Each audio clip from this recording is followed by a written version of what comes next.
So I got some bad news that I need to tell you. And last time I made a video like this, it just didn't go well. I tried to appeal to everybody, and I don't understand why videos like this are hated so much.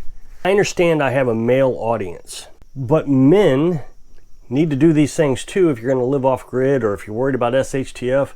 I know there's all this chest thumping that I'm going to go out and I'm going to kill me a wild boar and then I'm going to smoke it.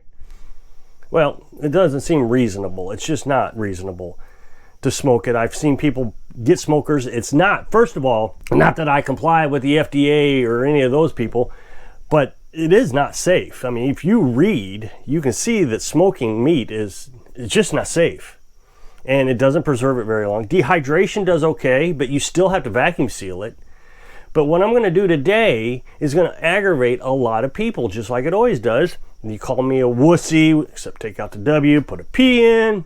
But I feel like that if I'm the wussy, I'm going to be the only living person on the planet because all the tough men are going to make it because God, I have a smoker, my wild boar, and I'm going to kill me a bear. It's just a chest thumping thing. But I really do appeal to you that you watch this video. You watch it in regular speed. You watch it all the way to the end, because even if you don't like it, there are some people who do. The problem is if you watch 5 minutes of this video or 3 minutes of this video and you shut it off, then YouTube says, oh, the audience doesn't like it, and they don't push it out to other people. So if you watch it, hit the thumbs up, you know, all that other stuff, leave a comment, how great the food looks and all that stuff, then it'll get pushed out, and the people who do want to watch it and aren't worried about being men, worried that they're going to be called a wussy, take out the W, put in a P, you know, you can do this in private. You can watch a video in private. I don't know why you're so scared of somebody catching you.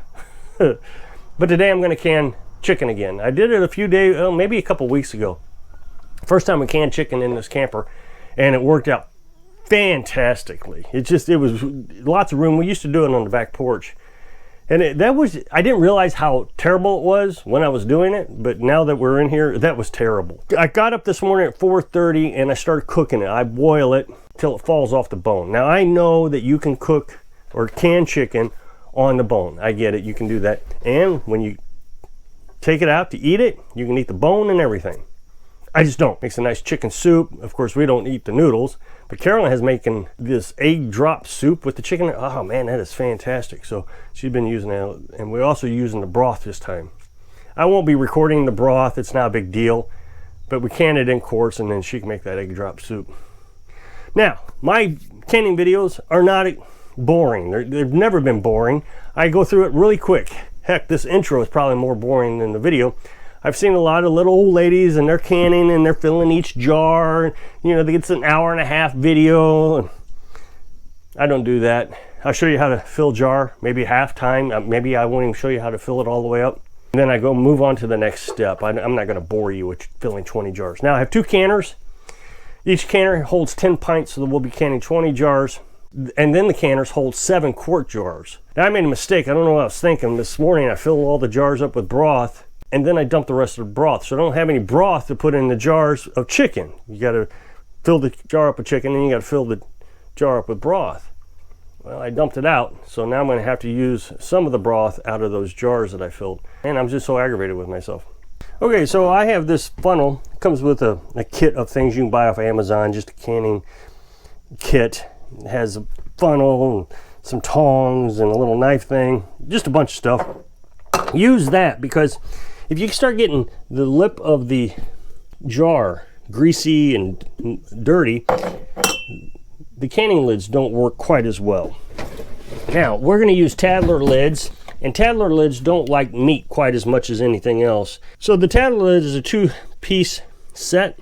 This is a plastic lid, and it lasts forever. The ring, though, only lasts for 10 use. One of the things you need to know is you got to clean this really good when it comes out of the box when you first buy it. There's a glue or a sticky thing. I don't know what it is, but that keeps it from sealing quite as well. Something I learned. And the reason I'm going to start using Tattler lids is because Carolyn wants to broth, and the broth, there's just no way Tattler lids would work with it. Canning lids rarely work with it. So we're going to use the regular metal lids for the broth. So I'm just going to fill these up. Got the funnel. And you fill it up to the collar, which is about right there. I'm hoping you can see where my finger is. And you don't want to pack it too tight. This is a loose pack. And I'm going to not fill it as much as I usually do anyways, simply because we're using Tattler lids. What happens is that liquid can boil over and get onto that sealing surface, and Tattler lids won't seal. Okay, so I got all the jars filled up with chicken, and I did it pretty light. I didn't overfill them this time too much. We have probably 2 jars of chicken left, maybe a jar and a half of chicken left. We'll just cut that up and freeze it. Like I said, normally I have to take a little turkey baster and I fill it up and fill it that way, but I messed up and dumped out the rest of the broth. So I'm going to use this that I already canned up. This might get a little easier actually, because I can just pour it in. And again, you don't want to get it too full. You want to keep it right at that collar. And then one of those pieces you get on that set, you can use to get the air bubbles out of there. Okay, so I got them all filled. I'm not going to fill these quite as full as normal. Normally I get it up here about a ½ inch underneath the ring here. There's marks on these, and there's no way you're going to see it, but there's little, little protruding pieces of material there on the jar itself. And there's, I don't know, 6 of them, 5 of them, something like that. So I filled it up to that mark. Now, not all jars had that mark. I only found 2 without the mark. So I've filled it up that mark, and hopefully what I can avoid is any boil over during the canning process, getting those rings greasy, because they don't want to seal when they're greasy. Normally I lose maybe 2 out of a batch of 20. So I really am trying to avoid that. So today's a little bit of an experiment. So next step is I got a washcloth with apple cider vinegar. I'm all out. Just had enough to saturate my washcloth. And now I'm going to wipe off this ring. Now I always show it in camera like I'm doing it real gingerly, but I actually do it pretty rough. I put it on there and I just kind of twist it around to get all that grease and chicken off of it. Okay, so I got them all cleaned up with the vinegar. Now I'm going to put the lids on them. These are Tattler lids. Takes a little finagling. It's a little different than regular lids. So you got your 2 pieces. So you set the one piece. There's a ring there. Set the one piece on that. Now I put them in hot boiling water, and then you hold it with your 2 sides, and you lay it on the jar. Make sure that it doesn't fall off, and you should be able to see that ring all the way around the jar. See that ring all the way around it. And then we're going to take our metal ring. Now this is the trick right here. Most of the time on regular lids you just kind of hand tighten it. This you don't hand tighten. Little trick. You put your 2 fingers here and you press. That's it. When the jar spins, that's as tight as it goes. Okay, so this is our canner. We have 2 of them. It's got the lid, got the jiggler, and the jiggler you have to disassemble depending on your altitude. If you're 1,000 feet, I think you use 10 pounds. I think that's 10 pounds. If you're at, don't quote me, you'll have to look at your own instructions. But we're above 1,000 feet here, so we use 15 pounds. So you put that together like that. So we have 1 for each, 1 jiggler for each. There's a ring in here. You're supposed to replace these rings every 3 years. One of the things you have to do is, I get lard. I'm sure you're supposed to use something else, but I use lard because we don't have any other type of grease or oil or vegetable oil. And you're supposed to lubricate this, each use. You put 3 quarts of water in it, in the canner, before you put your jars in. Of course, you want your base down. That keeps the jars from sitting directly on the bottom of the canner. And you set your jar in there. Okay, so now what I'm going to do is I'm going to start the flame. And then I'm going to let steam come out of here. When steam comes out of here, I start the timer for 10 minutes. That way all the air is evacuated out of the canner and there's just steam in there before I put on the jiggler. Okay, I know you're not going to be able to see it, or at least I really don't think you'll be able to see it in the camera, but they are starting to steam out of the little ports that the jiggler goes on to. So now I'll set the timer for 10 minutes, let it steam for like that for 10 minutes. That way all the air gets evacuated out of the canner and it's just filled with nothing but steam when you put the jiggler on.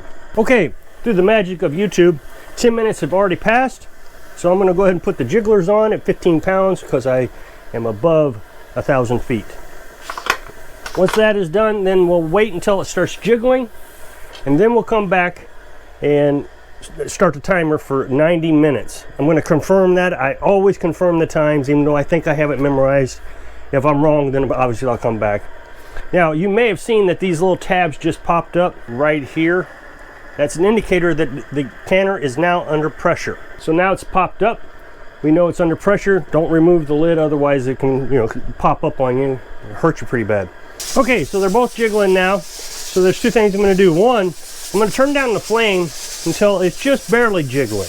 That way the 3 quarts of water that I put in there doesn't all evaporate out. You want to make sure that there's enough water to get you through the entire 90 minutes. Second thing I'm going to do is I'm going to set the timer for 90 minutes. Okay, I got the burners trimmed down. This one is perfect. That one's a little fast, but I thought I'm not going to mess with it. What you don't want to happen is it stop jiggling in process. Otherwise, you just got to start your timer over once you get them jiggling again. So I went back and looked at how long I was supposed to set the timer for, as I said I would do, and I was wrong. So yeah, I'm supposed to run it for 75 minutes with pint jars. It was 90 minutes for quart jars. This book comes with your canner. These are the Presto canners. I think this one's the 16 quart. Don't quote me, and I'm not, it doesn't matter. It's the cheapest, smallest one at Walmart. Keep this, read it and read it and read it. Read it over and over and over. And then all the recipes are in the back. I doubt you can read it, but it tells you how long to cook things, how to cook things, bone, without bone, all kinds of different meats, soups, anything you can imagine, it's in here. It even talks about how to water bath, which I don't water bath because we don't do vegetables anymore. We only do meat, so we have to do pressure canning. Now somebody will ask me, inevitably, can you water bath chicken? I wouldn't. There are people on Facebook that say you can. You're not supposed to, per the whatever government organization says you can do these things. The reason is you're worried about botulism. You want to kill botulism. It's my understanding that botulism does not die with boiling water. You have to get the temperature up to whatever temperature 15 pounds of pressure gets you up to. And then you got to do it for a certain amount of time to kill all the botulism. Botulism is the most deadly thing on the planet. Okay, so it's been jiggling for 75 minutes now, so all I'm going to do now is turn off the flame, and then what we'll do is we will wait for that tab to fall. As soon as those tab falls, then I'll set the timer again and we'll wait 10 minutes. Okay, so now the tabs have fallen. So here you'll see that it was up. I think I showed you that. Now it's fallen down. So now we can remove the jigglers. Because we're using Tadler lids, it's critically important that we wait 10 minutes before we take the lids off. That way the water temperature cools down below boiling temperature, I think, significantly. Then that'll draw down that vacuum on those Tadler lids. That way when you bring them up, you can tighten them, if they need tightened. If the seal hasn't sealed when you bring it out, you have to tighten it when it comes out of the canner. Okay, so it's been 10 minutes. So now I'm gonna open up the canners and I'm gonna take the jars out. During that little kit that you get from Amazon, you can get a device that pulls the jars out. Won't be able to get it all on screen, but I'm sure you can see that I've just taken the lid off and now I'm going to remove the jar. Okay, earlier I said that you should see those boiling. If you don't see them boiling, then what I'm going to do is I'm going to tighten the cap. If it is boiling, then I'm just going to leave it alone because I risk breaking the seal. It's already sealed. So I risk breaking the seal by tightening it. So I didn't tighten the ring on that one because I think you can see that one is boiling. So there's no reason to risk breaking its seal. Some folks will say that this is a useless exercise. Today's modern conveniences, go to the store, you can pick up canned chicken, and it's about the same price. Well, I don't know if it's actually about the same price. This is pretty cheap. But I don't understand why you wouldn't want to learn a new skill, or actually an old skill. There are things that society has lost because of modern conveniences. Blacksmithing. I mean, I know a few people can still do it, but I can't do it. Canning, preserving foods. This is a good skill to have. And if anything ever happened to our society where modern conveniences didn't exist anymore, which has happened time and time again throughout society. We've lost technology. The Romans lost their technology. We had to start over. Be a really good skill to have. So if you'll click this up next box, take you to a video where I was talking about YouTube censored me. So I hope I can inspire you to learn a new skill so you can live your dreams. Thanks for watching.